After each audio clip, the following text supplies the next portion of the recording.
네, 오늘 하나님께서 우리 주신 말씀은 구약 욥기 28장이 되겠습니다. 욥기 28장.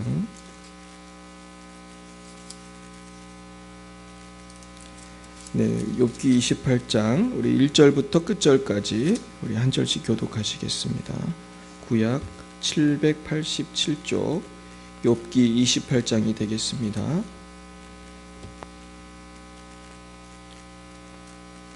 제가 28장 1절을 먼저 받들어 읽겠습니다.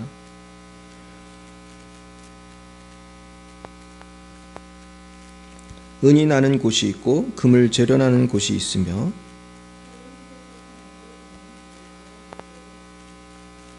사람은 어둠을 뚫고 모든 것을 끝까지 탐지하여 어둠과 죽음의 그늘에 있는 광석도 탐지하되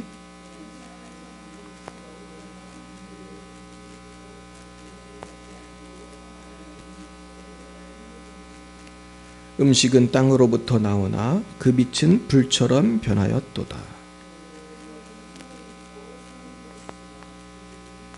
그 길은 솔개도 알지 못하고 매의 눈도 보지 못하며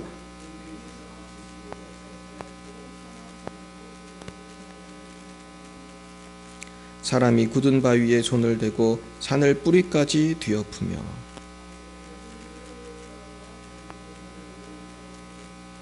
누수를 막아 스며나가지 않게 하고 감추어져 있던 것을 밝은 대로 끌어내느니라.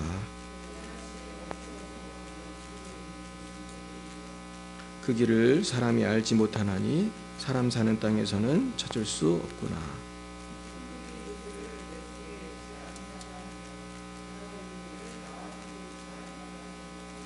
순금으로도 바꿀 수 없고 은을 달아도 그 값을 당하지 못하리니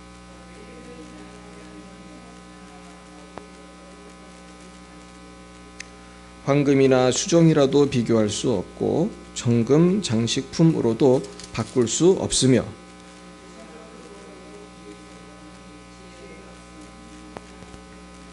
구수의 황옥으로도 비교할 수 없고 순금으로도 그 값을 헤아리지 못하리라. 모든 생물의 눈에 숨겨졌고 공중의 새에게 가려졌으며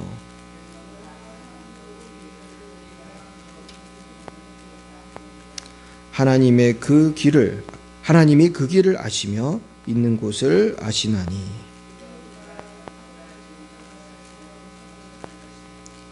바람의 무게를 정하시며 물의 분량을 정하시며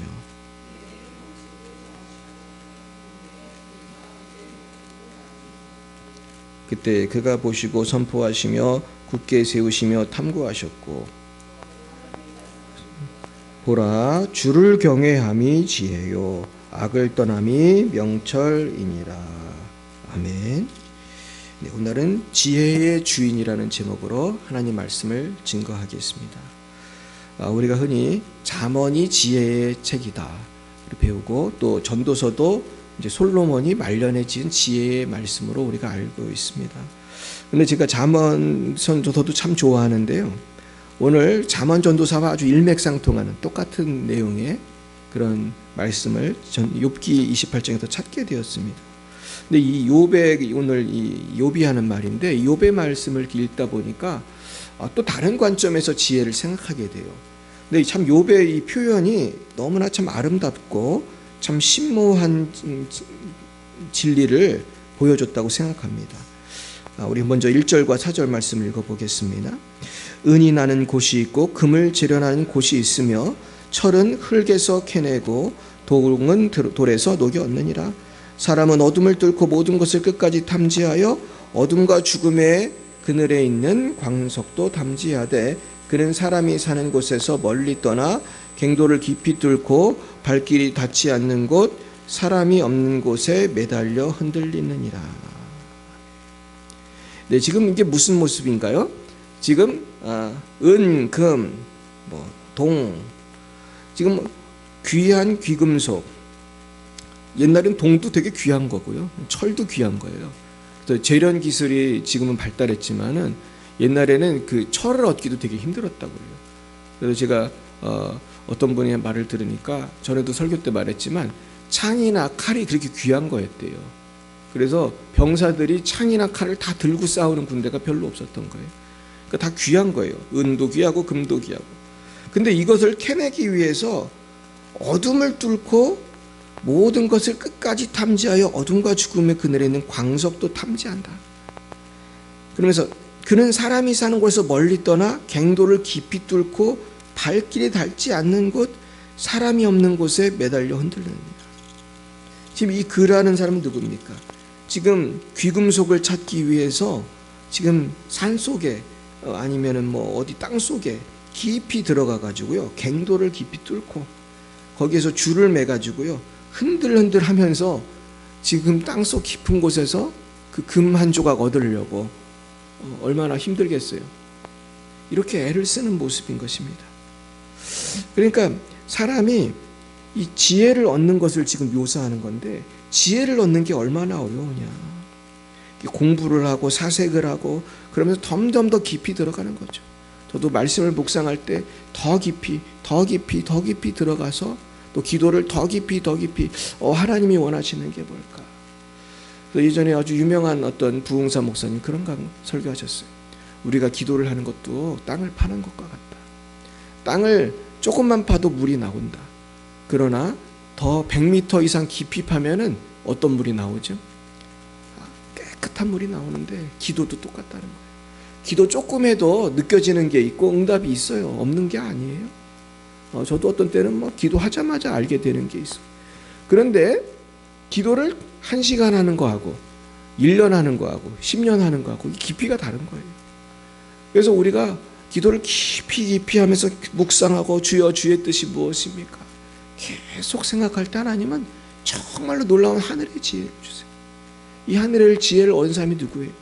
그 사람이 성경에 나오는 다니엘이라든지 바울이라든지 뭐 에스겔이라든지 이런 분들은 보면 참 놀랍게 막 미래를 예언하고 정말로 주님의 재림의 때까지 예언하는 걸 볼 수 있습니다.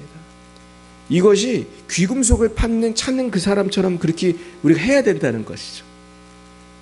그래서 제가 영상을 하나 봤는데, 그 난파선을 이렇게 보물을 실은 이런 바닷속에 가라앉은 난파선을 요즘엔 기술이 발달해가지고 찾아내더라고요. 그래가지고 그 바닷속 그냥 수천 미터 거기 들어가지도 못하는 데를 아주 최첨단 장비로 또 찾아내. 그걸 또 신기하죠? 그걸 찾아내는데 찾아도 들어가는 게 어렵대요. 그 압력이 어마어마하니까. 근데 거기를 가서 그걸 찾아오는 거예요. 그러면 거기 어마어마한 보물이 정말로 있는 거예요. 막 수백억, 수천억 하는. 근데 가치가 있는 거죠. 거기 들어가서 그걸 캐내면 그 보물이 어마어마하니까. 그러나 그 모든 보물보다 귀한 것은 지혜일 줄 믿습니다. 지혜, 하늘의 지혜, 하나님의 지혜가 필요한 것입니다. 지혜가 얼마나 유용한지 몰라요. 지혜는 우리가 신앙생활하는 데만 유용한 것이 아니고, 지혜가 있는 사람은 돈도 쉽게 벌어요. 지혜가 있는 사람들 얼마나 돈을 쉽게 법니까? 제가 인터넷에서 어떤 부자가 된 가족에 대한 이야기를 들었어요. 이분들은 부자가 아니었습니다. 근데 갖고 있던 갖고 있던 차, 집, 심지어 가구까지 몽땅 팔아가지고 지금으로부터 한 10년 전인가 그때 비트코인이 900원인가 할 때 900원인가 900만 원인가 나 기억도 잘 못하겠는데 아주 쌀 때 모든 걸 팔아서 비트코인을 샀대요. 그 가족들이 부자가 아닌데. 근데 지금 이 가격이 표현을 그냥 수백 수천 배가 올라가지고 큰 부자가 된 거예요. 근데 비트코인보다 귀한 게 뭡니까? 주님의 말씀이에요. 비트코인 아무리 팔아서 돈 많아도 예수 모르면 소용없는 거예요. 천국에 갈 수 없어요. 근데 예수를 알고 하나님이 주시는 지혜를 얻을 때 우리 세상이 줄 수 없는 행복을 얻고 영생을 얻고 평강을 얻는 줄 믿습니다.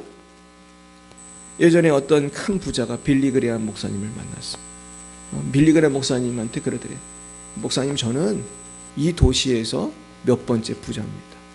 저는 현금이 얼마가 있고 뭐가 얼마가 있고, 근데 어마어마한 부자예요. 막 수천억, 수백억, 막 어마한, 뭐 미국 부자는 어마어마하거든요. 뭐 한국 부자도 대단하지만 미국 부자는 비행기가 몇 대고 어마어마. 근데 이분이 뭐라고 그러냐면 목사님 앞에서 목사님 저는 그런 부자지만은 저는 이 도시에서 제일 비참한 사람입니다. 왜 그랬기를 했겠어요? 돈이 행복을 줄 수가 없다는 거예요. 돈 많은 사람들이 유혹도 많아요. 가정을 지키는 사람 보셨어요? 물론 있지만은 그게 어려운 거거든. 돈이 너무 많으면 유혹이 너무 많고 자기도 모르게 교만해지잖아요. 그래서 저는 돈 많고 겸손한 사람은 정말 대단하다고 생각해요. 돈이 없어서 겸손한 사람하고 또 다른 거예요. 돈이 많은데 겸손하고 주의 일에 힘쓰는 사람이 우린 다 돼야 할 줄 믿습니다. 그리고 돈이 없어도 진욱들지 말고 우리는 모든 돈보다 귀한 하나님이 계시다. 우리는 믿어야 할 줄 믿습니다. 그래서 저는 지혜를 달라고 기도를 많이 해요. 사실은 어렸을 때부터 전 지혜를 달라고 기도를 많이 했어요. 근데 정말 지혜를 달라고 기도하면 지혜를 주실 때가 많더라고요. 그러면 살아갈 지혜, 목회할 지혜, 전도할 지혜. 제가 아는 그 개척교회 목사님이 계신데 우리 여기 가까운 신중동역 쪽에 조그만 교회 하시는 이분이 교인이 몇 명 없어요. 근데 그 중에 교인 한 명이 붕어빵 장사를 하시거든요. 근데 이분이 지혜롭게 붕어빵을 만들어가지고 굉장히 잘 된대요. 근데 나보고 그 목사님이 한번 같이 가자 그래요. 그 붕어빵이 맛있다는 거예요. 그래서 뭐 붕어빵이 얼마나 다르겠냐. 근데 다르다는 거야. 우리 집사님 붕어빵은 다르대. 유명해가지고 그 붕어빵집이 안산에 있는데 굉장히 잘 된대요. 근데 설명을 해주시는데 보통 붕어빵에는 뭐만 넣습니까? 팥을 넣잖아요. 그리고 붕어빵도 요만한 손바닥만 하잖아요. 근데 그 집사님은 일단 사이즈가 크대요. 다른 붕어빵보다 훨씬 크대. 틀이 다른가 봐요. 틀이. 그리고 거기에 팥만 넣는 게 아니고 견과류를 넣고 그래서 되게 맛있대요. 그래서 맛있는 거를 많이 넣어가지고 붕어빵이 되게 큰데 물론 비싸겠죠. 근데 사람들이 굉장히 막 와가지고 되게 잘 된다는 거예요. 유명하대 그 안산에서 그 집 붕어빵이. 그리고 그 또 붕어빵은 또 되는 계절이 있다는 거예요. 언제 되겠어요? 겨울에 되지. 그러니까 여름엔 돼야 안 돼. 안 되는 거 여름엔 또. 그러니까 이분이 이 집사님이 지혜롭게 여름엔 또 새로운 아이템을 또 판다는 거예요. 어느 이분이 지금 막 번창해가지고 지금은 떡도 팔려고 한다. 그 얘기를 들었거든요. 떡도 요즘엔 기계화가 돼 있어가지고요. 떡 만드는 기계가 있다는 거예요. 그래가지고 또 그 전문가를 또 만나가지고 또 점점 사업이 확장이 되는 거예요. 이제 붕어빵 팔던 분이 점점 부자가 되고 또 교회에서 충성 봉사하고 참 귀하다. 우리가 붕어빵을 팔아도 뭐가 있어야 돼요? 지혜가 있고 하나님을 경외할 때 정말로 하나님께서 귀하게 쓰실 줄 믿습니다. 그래서 나는 그 붕어빵 집사님 생각이 났어요. 이번 설교를 준비하면서. 우리가 붕어빵 판다고 기죽을 것도 없다. 내가 예수 잘 믿으면 붕어빵도 잘 팔 수 있는 것입니다. 제가 옛날에 섬기던 교회에 어떤 조용한 집사님 있어요. 이분이 굉장히 교회 봉사를 열심히 하셨어요. 근데 얘가 이 집사님을 한 20년 만인가 제가 몇 달 전에 만났어요. 그래서 이 집사님하고 제가 요 근처에 가서 밥을 먹었거든요. 근데 제가 그분을 참 존경하는 게 지금은 장로님이 되셨는데 그분이 굉장히 조용하게 교회를 섬겨요. 근데 뭐 하는 분인지도 몰랐어요. 사실은 우리 교회가 그때 몇천 명 되는 교회였기 때문에. 근데 그 집사님이 나한테 자기의 직업을 설명을 해주더라. 근데 제가 깜짝 놀랐어요. 난 그런 직업이 있는지 몰랐어요. 어떤 물건을 일정한 사이즈로 자르는 것만 한대. 근데 이거를 하루 종일 그것만 한대요. 근데 이 물건을 일정한 사이즈로 자르는 게 기술이래요. 근데 자기는 거기에 우리나라에서 유명한 어떻게 보면 전문가라는 거예요. 그리고 집에 가면 기계가 하나가 있고 자기는 그것만 계속 자른다는 거예요. 그러면 그걸 잘라서 의류회사에 납품을 한다는 거예요. 근데 그때 제가 그 집사님 만났을 때가 한 20년 전쯤 되는데 그 당시에 자기 연봉이 1억이 넘는다고 하더라고요. 그 당시 20년 전에. 그러면서 이분이 그 단순한 작업을 하는데도 그렇게 성실하게 그래가지고 교회 봉사도 열심히 하시고 아주 좋은 훌륭한 분이에요.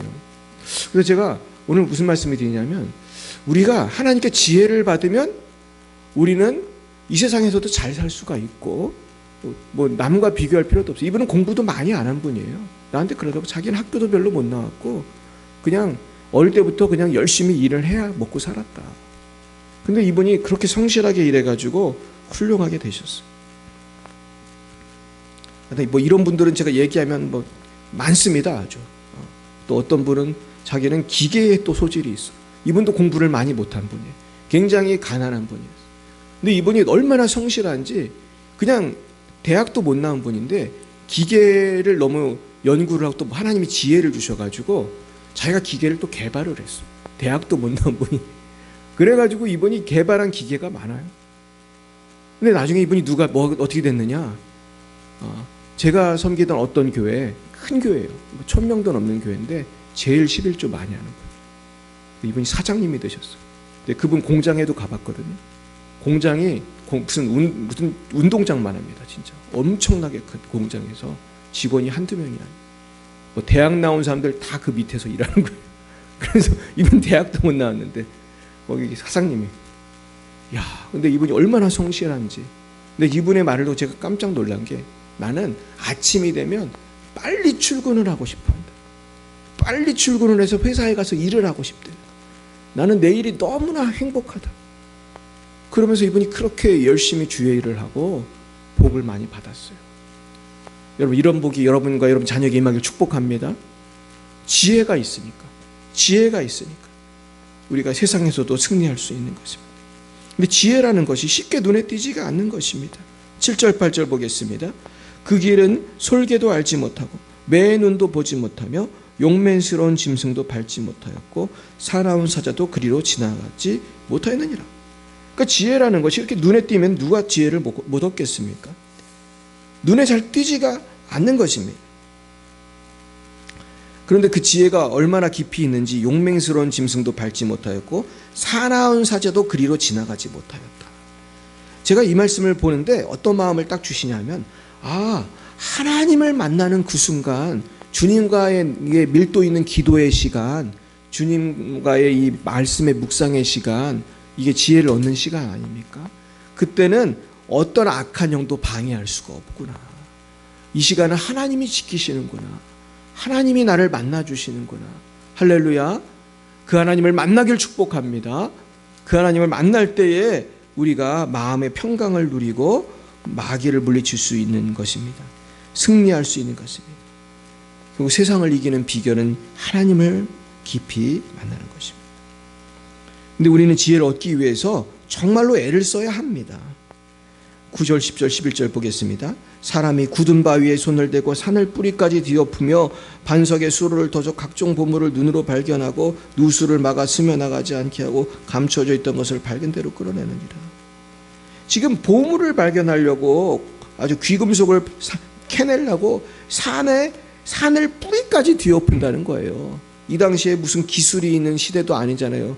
욥기는 구약 성경에서도 가장 오래된 성경 중에 하나인데, 그 몇천 년 전에 또 이미 사람들은 그 금을 캐려고, 은을 캐려고 산을 뿌리까지 들어가가지고 그걸 뒤엎고 막 그 반석에 수로를 터가지고 물을 어떻게 끌어들여가지고 말이죠, 보물을 발견하려고 막 물을 누수를 막고 막 이렇게 애를 쓴다는 겁니다. 그럼 어디서 지혜를 얻는가? 12, 13절. 그러나 지혜는 어디서 얻으며 명철이 있는 곳은 어디인고 그 길을 사람이 알지 못하나니 사람 사는 땅에서는 찾을 수가 할 수 없구나. 우리가 알아야 될 것은 이 하늘의 지혜는 저와 여러분이 고민해서 얻는 지혜가 아니라는 것입니다. 이 지혜는 기도해야 얻는 것이고 하나님이 주셔야 하는 것이고 말씀 속에 숨겨져 있는 것입니다. 그래서 세상의 어떤 지혜랑 비교할 수 없는 것입니다. 그렇습니다. 핸드폰을 하루 종일 본다고 이 지혜가 나오는 것이 아니에요. 그럼 지혜를 얻기 위해서 어떻게 해야 됩니까? 첫째는 하나님께서 주시는 지혜를 귀히 여기고 이것을 갈망해야 되는 것이에요. 14절에서 19절 말씀을 보면은 얼마나 그 지혜가 귀한지 이렇게 나와 있습니다. 깊은 물이 이르기를 내 속에 있지 아니하다 하며 바다가 이르기를 나와 함께 있지 아니하다 하느니라. 순금으로도 바꿀 수 없고 은을 달아도 그 값을 감당하지 못하리니 오빌의 금이나 귀한 총옥수나 남보석으로도 그 값을 당하지 못하겠고 황금이나 수정이라도 비교할 수 없고 정금 장식품으로도 바꿀 수 없으며 진주와 벽옥으로도 비길 수 없나니 지혜의 값은 산호보다 귀하구나. 구수의 황옥으로도 비교할 수 없고 순금으로도 그 값을 헤아리지 못하리라. 수천억 수백억의 재산도 하나님의 진리의 말씀 한 구절보다 귀하지 않습니다. 하나님의 말씀 한 구절이, 하나님의 지혜의 말씀이, 하나님의 성령이 나에게 감동 감화하시는 것이 그 어떤 것보다도 귀한 것입니다.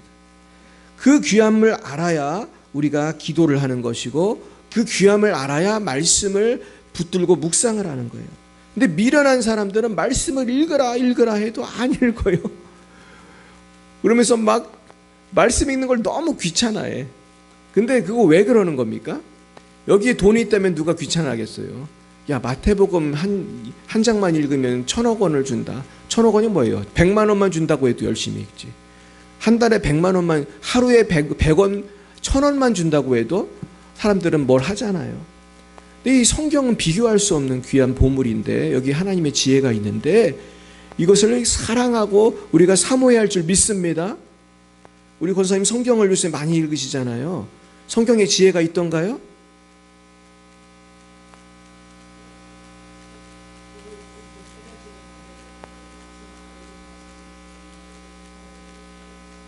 하나님이 지혜를 주시잖아요. 이렇게 살아야 되겠다. 걱정하지 말아야겠다. 주님께 염려를 맡겨야겠다. 뭐 이렇게 살아야겠다. 근데 이게 사실은 우리가 세상에서 주는 것과 다르거든요. 하나님의 말씀은 절대 진리이기 때문에 우리가 다른 것입니다. 근데 이 진리를 모르기 때문에 사람들이 지금 방황하는 거예요. 사실은 뭐 지금 동성애 문제도 마찬가지고, 이 하늘의 지혜를 모르니까 헤매는 거예요. 지금 얼마나 하나님의 지혜가 귀한지 알 수 없습니다. 그래서 이 지혜를 하나님은 주시기 원하시는데 우리가 기도를 해야 되고 말씀을 봐야 됩니다. 근데 제가 보니까 말씀을 정말 사랑하는 분은 말씀을 통해서 지혜를 받더라고요. 그리고 기도를 할 때 정말 주님을 사랑하고 전심으로 기도하는 사람은 그 지혜를 받더라고요.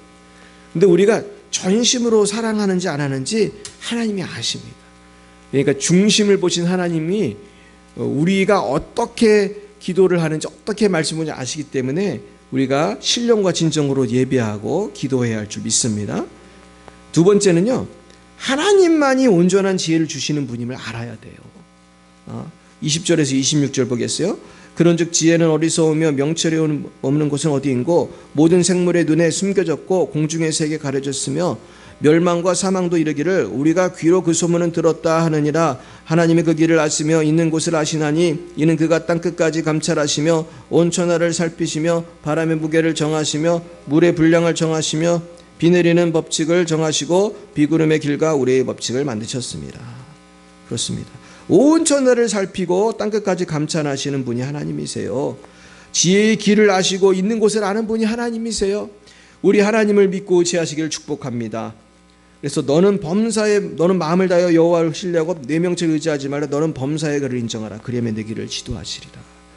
이 말씀 우리가 잠언에 있는 말씀입니다. 또 세 번째, 지혜를 얻기 위해서는 거룩하게 살아야 돼요. 우리 27, 28절 봅니다. 그때 그가 보시고 선포하시며 굳게 세우시며 권고하셨고 또 사람에게 말씀하셨도다. 보라, 주를 경외함이 지혜요 악을 떠남이 명철이니라. 할렐루야. 여호와를 경외하고 악을 떠나는 게 지혜라는 거예요. 근데 많은 사람들이 이거를 모르는 거야. 이게 죄를 지면서 돈을 벌려고 하고, 죄를 지면서 간음하려고 하고, 죄를 지면서 기쁨을 누리려고, 그러니까 안 되는 거예요. 그러니까 나는 이렇게 부자인데 이 도시에서 제일 비참한 사람입니다, 이런 소리 하는 거예요. 참, 제가 며칠 전에 일론 머스크라는 세계적인 부자가 있어요. 이분이 테슬라 사장이고 스페이스X 우주선 사업을 하는 세계적인 부자인데, 이분한테 어떤 분들이 전도를 하더라고요. 제가 깜짝 놀랐어요. 기독교 프로에 이분이 출연을 했어요. 기독교 프로에 출연했는데 옆에 있는 분들이 계속 전도를 하는 거예요. 그 프로 속에서 근데 이거 일론 머스크 그러는 거야. 나중에 내 하나님 예수님 믿어보겠다고 그러는 거예요. 할렐루야. 그래서 내가 깜짝 놀랐어. 부자가 천국 가는 게 그렇게 어렵다고 하지 않습니까? 그런데 이분이 예수 믿는다고 하니까 내가 참 기쁘더라고. 이게 진짜인지 가짜인지 모르지만, 뭐 방송에 나와서 하는 말인지 모르지만 전 그게 진실이기를 바랍니다. 그분이 굉장히 천재적인 사람이라고 소문이 난 사람이에요. 근데 그 천재가 그렇게 돈을 많이 벌었지만 창조자라니 아직 못 만났던 거예요. 근데 우리가 정말로 알아야 될 것은 악을 떠나고 지혜롭게 사는 것이 이것이 우리에게 복이 되는 거예요. 그럼 지혜가 어떤 복이 되는가? 우리 잠언 3장 말씀을 한번 봤으면 좋겠어요. 한번 잠언 3장을 한번 펴볼까요? 제가 잠언 3장을 보니까 지혜롭게 살면 어떤 일이 생기는가 하는 것들이 나와요. 그 지혜의 지혜로 인해 뭘 얻게 되는가, 그거를 제가 설명드리고 이제 마치겠습니다. 자, 그래서 잠언 3장 7절 8절에도 보면 이런 말씀이 있어요. 스스로 지혜롭게 여기지 말지어다. 여호와를 경외하며 악을 떠날지어다. 이것이 내 몸에 양약이 되며 내 골수를 윤택하게 하리라. 자, 그러면서 지혜롭게 살 때에 하나님의 지혜를 얻을 때 첫째 뭐예요? 건강이 생기는 거예요. 몸에 양양이 되고 내 골수를 윤택하게 하리라. 우리가 죄를 안 짓고 거룩하게 살면 그게 내 건강이 되는 거예요. 할렐루야. 이게 왜 그러냐면 영적으로 깊이 들어가면은 성령이 임할 때 몸이 치유되거든요. 죄 질 때 악한 영이 틈타는 거예요. 성령 충만하게 축복합니다. 두 번째는 하나님을 경외할 때 물질의 복도 받게 돼요. 9절 10절 내 재물과 내 소산물의 처음 익은 열매로 여호와를 경외하라. 그리하면 내 창고가 가득히 차고 내 포도즙들에 새 포도비 넘치리라. 여호와를 경외해서 하나님께 가장 첫 번째 것을 소산물, 재물의 처음 익은 열매 여호와를 경외하라, 공경하라. 저는 이것이 11조의 정신이라고 생각해요. 11조는 이것저것 다 띄기 전에 제일 먼저 띄는 거거든요. 내 재물의 처음 익은 열매. 이것으로 여호와를 경외할 때 어떻게 된대요? 창고가 가득 차고 포도즙 틀에 새 포도즙이 넘치리라. 우리가 승리할 줄로 믿습니다. 근데 많은 사람들이 예수 믿는다면서도 예수님한테 드리는 걸 너무 아까워하는 거예요. 그래서 옛날에 어떤 성도의 집에 도둑이 들었대. 근데 성도가 헌금할 돈을 이렇게 놨고 또 생활비도 놓고 그런 거예요. 그게 뭐 써 있는 건, 돈의 이름이 써 있는 건 아니지만, 근데 돈을 이제 헌금할 돈도 있고 생활비도 있고 돈이 있었어. 근데 도둑이 와서 돈을 가지고 훔쳐갔어요. 그랬더니 이분이 그랬다는 거예요. 아, 이런 도둑이 글쎄 예수님 것만 다 가지고 갔네, 그랬대요. 무슨 말이에요? 예수님 것만 다 가지고 갔네? 돈의 일부가 사라졌는데 그거를 예수님 거라고 얘기를 하는 거예요. 그러니까 헌금 안 하려고. 이해 가십니까? 그 부분에만, 그 손해에 대해서는 다 누구한테 맡기고 이거 헌금할 돈을 가져갔다고 생각하고 내 생활비가 없어진 게 아니고 헌금할 돈이 없어진 거다. 그러니까 이 사람은 그 돈이 아까운 거예요. 그러니까 도둑이 훔쳐간 거에 대해서는 이거 생활비가 없었다고 생각 안 하고 헌금할 돈을 가져갔다, 이렇게 생각을 하겠다는 거예요. 그러면 그건 좀 우스갯소리지만은 우리의 어떤 인색한 마음을 얘기해 주는 게 아니겠습니까? 자, 그러면서 그럼 어떻게 하나님의 인도하심을 받을까? 우리 11, 12절 내 아들아 여호와의 징계를 경히 여기지 말라. 그 꾸지람을 싫어하지 말라. 대저 여호와께서 그 사랑하시는 자를 징계하시기를 마치 아비가 그 기뻐하는 아들을 징계한 같이 하시느니라. 근데 우리가 신앙이 한꺼번에 이렇게 쭉쭉 자라는 게 아니잖아요. 그리고 죄 짓고 방황하는 것, 그것을 즐거워하고, 그 사람 징계하세요. 이 말씀이 참 무서운 말씀이에요. 내가 죄져도 아무 이상이 없다, 이런 사람은 정신을 차려야 돼요. 왜냐하면 하나님은 꼭 징계하시고. 제가 어제 누구를 만났냐 하면 아주 똑똑한 청년을 만났어요. 그런데 이 청년이 굉장히 똑똑한 사람이에요. 그런데 방황을 했어요. 방황을 꽤 오래 했어요. 20대부터 방황을 했는데 지금 이제 40쯤 됐거든요. 굉장히 오랜 세월 방황을 했죠. 근데 그 아버님이 목사님이에요. 그래서 어제 그 목사님한테 얘기를 들었거든요. 본인도 얘기를 좀 했지만 아버지를 만났는데 아버지가 더 얘기를 해주시더라고요. 그래서 아들이 왜 방황을 했냐? 아들이 우리나라에서 제일 좋은 대학 나왔어요. 사법고시를 준비했었대요. 사법고시. 근데 그 대학은 워낙 좋은 대학이나 사법고시 많이 되는 대학이에요. 그럼 지금쯤 변호사나 법관이 됐을 텐데 얘가 세상의 어떤 문화에 빠져가지고 뭐 공부를 안 하고 계속 방황을 했어요. 근데 이 사람이 근데 굉장히 재능이 있어가지고 또 가수가 되고 싶었어요. 근데 가수 되는 것도 사실 쉽지 않잖아요. 근데 그러면서 아버지가 어떤 다른 직업을 가지라면 직업에는 또 소질이 좀 적응을 못해.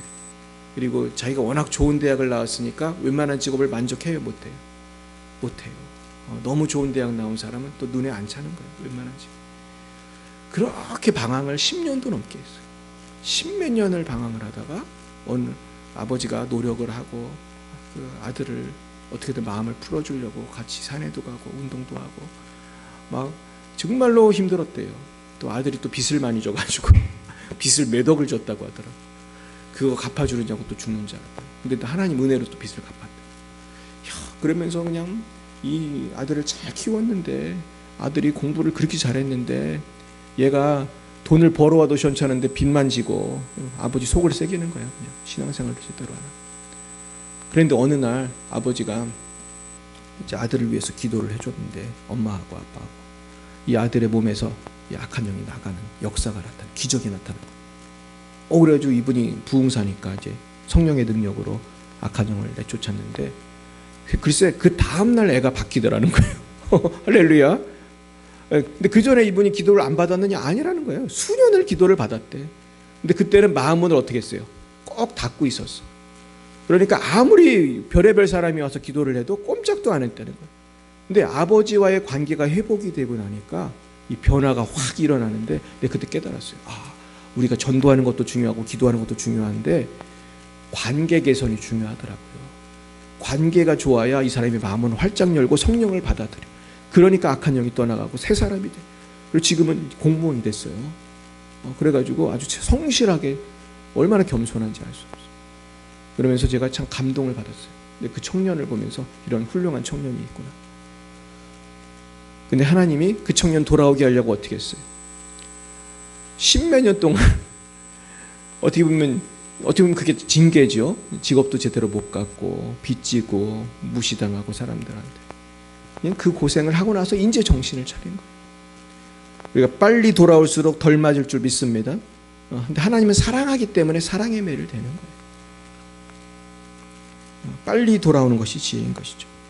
자, 13절에서 17절. 회에 지혜를 얻은 자와 명철을 얻는 자는 복이 있나니 이는 지혜를 얻은 것이 은을 얻는 것보다 낫고 그 이익이 정금보다 나음이니라. 지혜는 진주보다 귀하니 내가 사모하는 모든 것으로도 이에 비교할 수 없도다.